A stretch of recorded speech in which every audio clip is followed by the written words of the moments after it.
राज्यसभा निवडणुकीसाठी महाविकास आघाडीकडून शरद पवारांचं नाव जवळपास निश्चित झालंय। उमेदवारीसाठी आग्रही असलेल्या उभाठाणे आणि काँग्रेसने शरद पवारांच्या नावाला पसंती दर्शवली आहे। येत्या 16 मार्चला राज्यसभेच्या 37 जागांसाठी निवडणूक होणार आहे। त्यातल्या 7 जागा या महाराष्ट्रातील आहेत। या निवडणुकीत भाजप 4, शिंदेची शिवसेना 1, अजित पवारांची राष्ट्रवादी 1 आणि महाविकास आघाडी 1 जागा लढवणार आहे।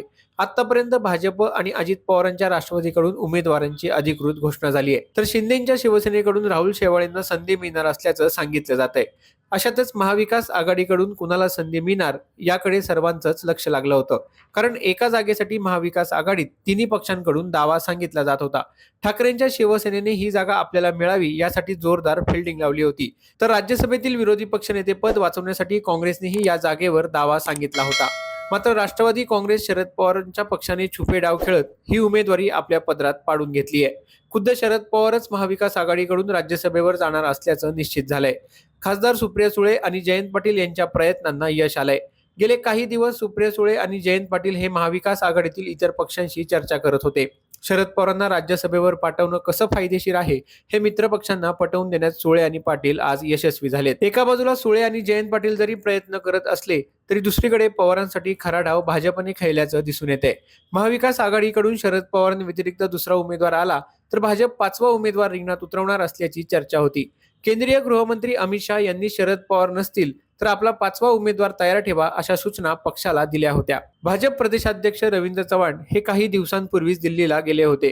यावेळी शहांसोबत झालेल्या बैठकीतच 5वा उमेदवार देण्याची चव्हाण आणि शहांमध्ये चर्चा झाली होती। शरद पवार असतील तर उमेदवार देऊ नका आणि पवार नसतील तर आपला 5वा उमेदवार रिंगणात उतरवा अशा सूचना शहांनी चव्हाणांना दिल्याचं सांगितलं जात आहे। भाजपने टाकलेल्या याच डावामुळे महाविकास आघाडी अडचणीत आली होती।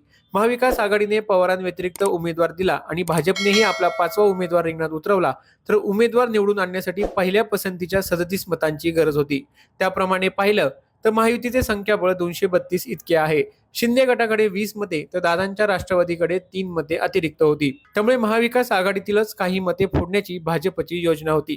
त्यामुळे महाविकास आघाडीची नाचक्की होण्यापेक्षा आणि भाजपचा 5वा उमेदवार राज्यसभेवर जाण्यापेक्षा महाविकास आघाडीने शरद पवारांच्या नावाला निश्चित केल्याचं सांगितलं जात आहे। राज्यसभेची ही निवडणूक आता बिनविरोध होणार असल्याचं जवळपास निश्चित झालंय। शरद पवारांच्या उमेदवारीबाबतचा सस्पेन्सही संपला आहे। ठाकरे आणि काँग्रेसनेही शरद पवारांसाठी माघार घेतली आहे। काँग्रेस हायकमांडने शरद पवारांना पाठिंबा देण्याच्या सूचना दिल्यात, तर शरद पवार आपला पक्ष अजित पवारांच्या राष्ट्रवादीत विलीन करणार नसतील तर आम्ही पाठिंबा देऊ या अटीवर ठाकरेही पवारांना पाठिंबा देण्यास राजी झालेत। त्यामुळे राजकीय डाव टाकण्यात माहीर असलेल्या शरद पवारांनी पुन्हा एकदा आपली पॉलिटिकल डिप्लोमसी दाखवून दिली आहे। याबद्दल तुम्हाला काय वाटतं हे आम्हाला कमेंट करून नक्की सांगा आणि बेल आयकॉन प्रेस करायला विसरू नका।